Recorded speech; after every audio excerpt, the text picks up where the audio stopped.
એકવાર તમે વટાણામાં જો પૌવા ઉમેરીને બનાવશો ને આ નાસ્તો, અને જો તમે ક્યારેય ના ઉમેર્યો હોય તો બનાવજો. તો ચાલો, એકદમ ટેસ્ટી નાસ્તો બનાવવા માટે સૌપ્રથમ તો આપણે વટાણાને લઈ લીધા છે. એક વાટકો વટાણા લીધા છે.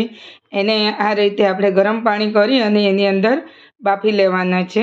એટલે વટાણા સારી રીતે હવે એક ઉભરો આવે એટલે એને આપણે ગેસ બંધ કરી દેવાનો છે. અને વટાણા થોડા આપણે હલકા એવા બાફી લેવાના છે. તો હવે આપણે વટાણાને અહીંયા હું જાળીવાળા જારામાં લઈ લઉં છું અને દબાવીને પ્રેસ કરું છું. તો સરસ પ્રેસ થઈ જાય છે અને વટાણા પણ સારા એવા બફાઈ ગયા છે. તો ચાલો હવે આપણે એને લઈ લઈશું. ત્યાં સુધી વટાણા ઠંડા થાય ત્યાં સુધી આપણે પૌવા લઈ લીધા છે અને પૌવાને સારી રીતે આપણે પલાળી દઈશું અને સારી રીતે 2-3 પાણીથી હું ધોઈ લઈશું. અને આમ જો તમે પૌવાને સાફ કરી અને તમે કોરા લઈ શકો છો, પણ પલાળીને અને ધોવાથી કચરો અંદર નીકળી જતો હોય છે. તો ચાલો હવે વટાણા પણ આપણા થોડા ઠંડા થઈ ગયા છે. તો એક વાસણમાં લઈને આ રીતે ગ્લાસની મદદથી કે તમે કોઈ પણ પાઉંભાજી મેસર છે કે તમે હાથથી આ રીતે એને પ્રેસ કરી શકો છો. તો વટાણા હવે આપણા સારા મિક્સ થઈ ગયા છે અને થોડા અધકચરા જ આપણે એને મિક્સ ભાંગવાના છે. તો હવે ચાલો, પૌવા પણ આપણા પલળી ગયા છે. એને આપણે લઈ લઈશું, અંદર જ મિક્સ કરી દેવાનું છે. અને હવે આપણે મસાલામાં ઉમેરીશું. હવે એ 2 નંગ ડુંગળી, અડધું ગાજર અને સાથે હવે 1 મરચું આપણે કટિંગ કરેલું લઈ લીધું છે. અને અહીંયા આદુ, મરચાં, લસણની પેસ્ટ લઈ લીધી છે. ત્રણેય સાથે મેં લઈ લીધી છે. વરિયાળી પાવડર આપણે લઈ લીધો છે. ચાટ મસાલો લઈ લીધો છે. અને અહીંયા આપણે બીજા મસાલામાં લઈ લઈશું. જો આખા દાણા મેં લીધા છે.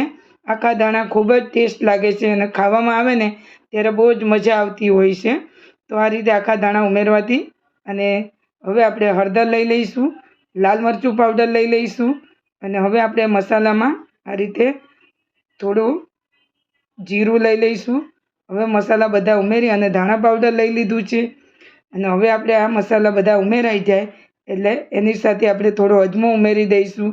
હવે બધા જ મસાલા આપણે ઉમેરીને છેલ્લે આપણે હિંગ ઉમેરીશું અને સ્વાદ અનુસાર આપણે મીઠું ઉમેરી દેવાનું છે.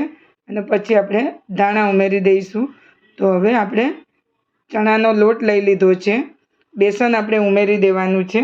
એટલે આપણે બાઇન્ડિંગ માટે થોડું આપણે લીધું છે અને ખટાશ માટે આપણે થોડું લીંબુ અંદર અને આ નાસ્તો આ રીતે બનાવવાથી એટલો ટેસ્ટી લાગે છે કે તમે કચોરી, સમોસા કોઈ પણ તમે ભૂલી જાઓ એવો આ નાસ્તો બને છે અને ખાવામાં પણ ખૂબ જ ટેસ્ટી.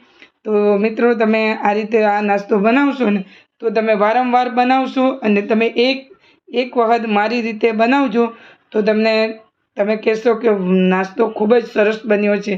તો આ રીતે તમે આ નાસ્તાને કોઈ પણ તમે શેપ આપીને તમે એને બનાવી શકો છો.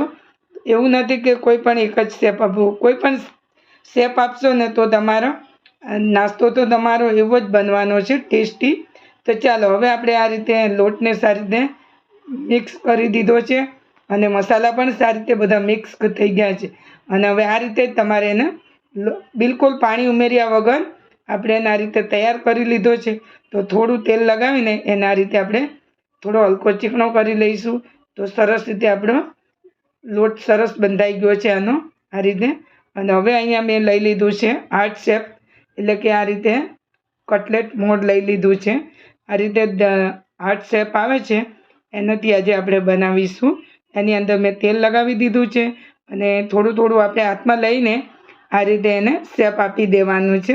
તમારે જો ટિક્કી શેપ આપવો હોય તો તમે ટિક્કી પણ આપી શકો છો. તમે મુઠિયા શેપ આપવો હોય તો પણ તમે આપી શકો છો. તમારે જો એના ભજીયાની જેમ ફ્રાય કરવા હોય તો પણ તમે કરી શકો છો. તો હવે આપણે આ રીતે હાર્ટ શેપ આપી અને તૈયાર કરી લીધું છે. તો આ રીતે હું બધી જ તૈયાર કરી લઈશ.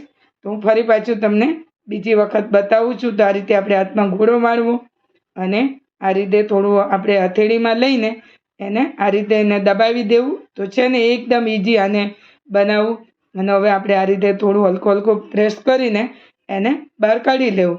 તો તૈયાર છે આપણી બધી જ હાર્ટ શેપ ટિક્કી. તો આ રીતે હવે એને તેલ ગરમ કરવા મૂકી દીધું છે. તેલ પણ સારું એવું થોડું ગરમ થઈ ગયું છે અને આને તમારે થોડું તેલ તમારે હાઈ કરી અને પછી થોડું તમારે ગેસ ફ્લેમ સ્લો કરી દેવો. તો શું છે કે જ્યારે તમે આ નાસ્તો ઉમેરશો ને તો ઉપરથી બળી જાય અને અંદરથી કાચો રહે. તો આ રીતે પહેલાં તો આપણે આટલી ઉમેરી છે અને હવે આપણે તેલ પણ થોડું હલકું ઠંડુ એવું છે એટલે ફરી પાછી આપણે અંદર એ રીતે ટિક્કી બધી મૂકી દઈશું. જેટલી આવશે એટલી પેનમાં આપણે થોડી થોડી ઉમેરતા એને ફ્રાય કરી લઈશું. તો છે ને જોઈ શકો છો તો આપણી ટિક્કી એકદમ બિલકુલ સરસ રીતે તૈયાર થઈ ગઈ છે, ફેલાઈ પણ નથી. અને આ રીતે જો બનાવવાથી નાસ્તો પણ તમારો એકદમ સરસ એવો ફ્રાય થઈ ગયો છે. તો છે ને ફક્ત થોડા જેવા ચણાના લોટમાં અંદરથી તો આ રીતે આપણે તો તમારે મિત્રો આ રીતે બનાવજો અને આ ટિક્કી ખાવામાં ખૂબ જ ટેસ્ટ લાગે છે. નાસ્તામાં પણ જો જ્યારે મહેમાન આવ્યા હોય કે તમે સવાર સાંજ નાસ્તામાં વિચારતા હોય નાસ્તા માટે કે શું બનાવવું, તો તમે આને બનાવી શકો છો. અને વટાણા પણ અત્યારે ભરપૂર મળી રહ્યા છે. તો મિત્રો બનાવો વટાણા પૌવાનો આ નાસ્તો. અને હવે આપણે આને તમે ટમેટો સોસ સાથે કોઈ પણ તમે ગ્રીન ચટણી કે તમે એમ પણ ખાઈ શકો છો. તો જો એકદમ કુરકુરો અને ક્રન્ચી અને ખાવામાં પણ એકદમ સરસ સોફ્ટ. હું તમને તોડીને બતાવું છું તો જોઈ શકો છો આપણો નાસ્તો ઠેઠ અંદર સુધી એવો ફ્રાય થઈ ગયો છે. તો તૈયાર છે આપણો વટાણા પૌવાનો નાસ્તો. તો ફ્રેન્ડ્સ, આશા રાખું છું કે તમને આ રેસિપી જરૂર પસંદ આવી હશે. તો મિત્રો જો વિડીયો જોતા એક લાઈક કરી દેજો.